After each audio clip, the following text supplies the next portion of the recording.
Today we're checking out the all-new OnePlus Pad 2. I believe the folio case was also included. I've also got the OnePlus Stylo 2 and the smart keyboard as well. I also got the new OnePlus Watch 2R just to see how that compares to the new Galaxy Watch 7. Normal pricing for the OnePlus Pad 2 is $549. Since I pre-ordered mine, I believe I got at least $100 off. I also bundled it with a couple other things, so I got those a little bit cheaper as well. But I'll leave a link down below with current pricing and more information. There's only one storage option in the United States that I know of, although 256 gigabytes seems like a good number to me. It's got the Snapdragon 8 Gen 3 processor. It also has 12 gigabytes of RAM. It's got a larger 12.1-inch display, 3000 by 2120 resolution, also has a refresh rate from 30 Hz all the way up to 144 Hz, 600 nits brightness, weighs about 584 grams. Nice thing is it's got 67 watt Super VOOC fast charging as well. 67 watt fast charger is included. Still going with the red charging cable, which is USB-A to USB-C. Probably still one of my favorite charging cables, although it is kind of on the thick side. Okay, really nice design on here. Pretty similar to the first OnePlus Pad. Even though it's a larger tablet, still feels fairly thin and lightweight. It also helps that it's got curved edges, which makes it feel a little more comfortable in the hand as well. Overall, just a really nice design. Again, very similar to the first OnePlus Pad.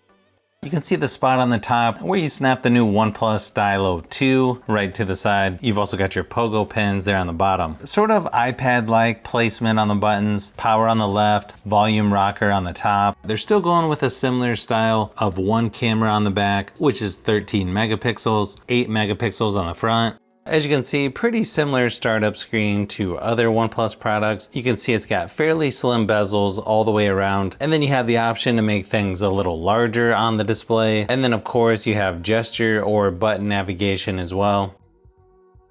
To me, Oxygen OS looks really similar to what you would see on Xiaomi tablets, or also taking inspiration from the iPad. You do have Face Unlock on this tablet. I know the style of password definitely reminds me of another tablet. I'm trying to think of which one. Here's a quick size comparison next to the original OnePlus Pad. Pretty similar aspect ratio. You can see the OnePlus Pad 2 is a little bit taller, just a little bit wider as well.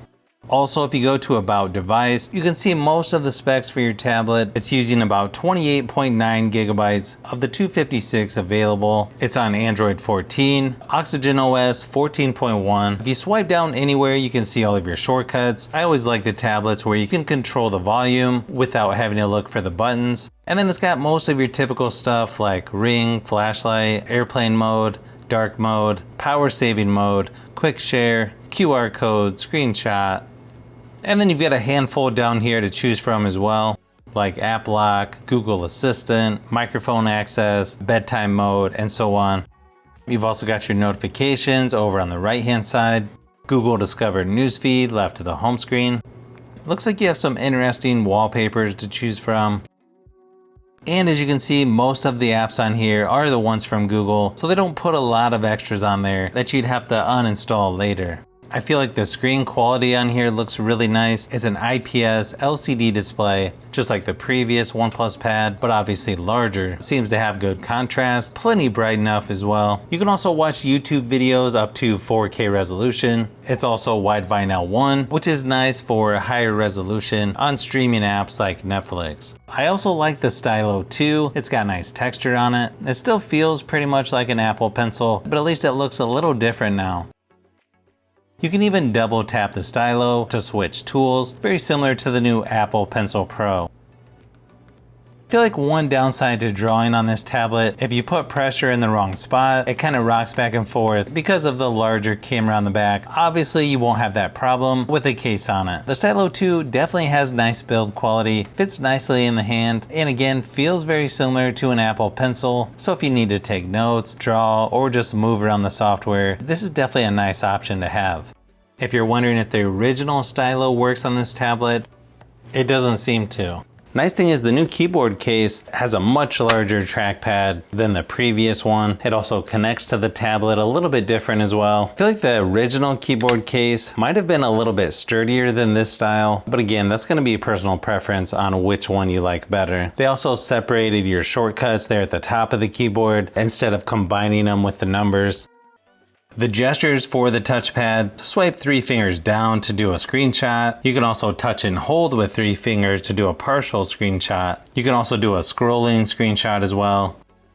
And then swipe down with 3 fingers to do a split view screenshot as well. So for the most part, I feel like this is a nice upgrade over the previous keyboard case. Now, performance-wise, you can see the single core score is similar to the previous OnePlus Pad, but the multi-core score is improved, and it's a huge improvement for the GPU performance. In fact, it's more powerful than the Galaxy Tab S9 when it comes to the GPU. So this will be a nice option for gaming, multitasking, and it seems to have better performance than I was expecting for a tablet in this price range. As far as battery life goes, it lasted about 6.5 hours in my typical battery drain test at 100% screen brightness, which is not quite as good as the original OnePlus Pad, which lasted 8 hours. But obviously you can turn the screen brightness down and get quite a bit better battery life. Interesting that they put 3 speakers on each side for a total of 6. It does sound pretty good overall. I'm just not sure if 6 speakers are necessarily better than 4. I'll have to do some more testing, but it's definitely one of the better sounding tablets in my opinion. Here's a quick sample just to give you an idea of what it sounds like.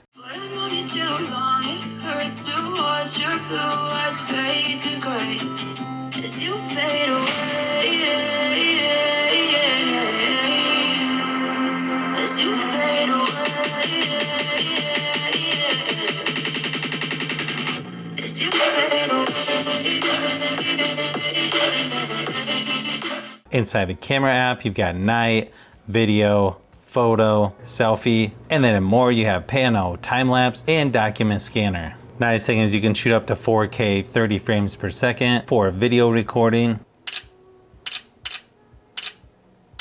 Fairly fast shutter speed, and the quality looks pretty good, at least in my studio lighting. Here's a few quick samples just to give you an idea of what to expect from the cameras on the OnePlus Pad 2.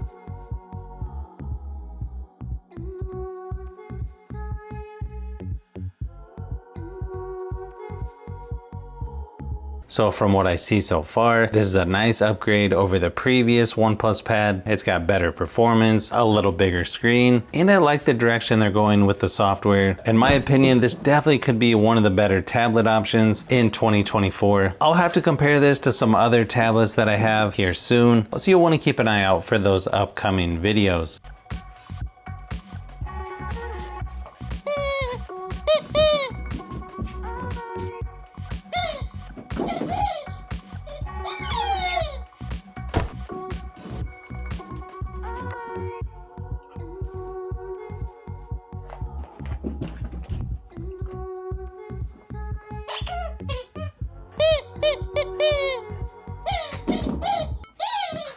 So if you've made it this far into the video, you may want to say thanks by subscribing, and don't forget to give a thumbs up if this video was helpful. This is Brian from Fishbee Productions. Thanks for watching, and I'll see you on the next one.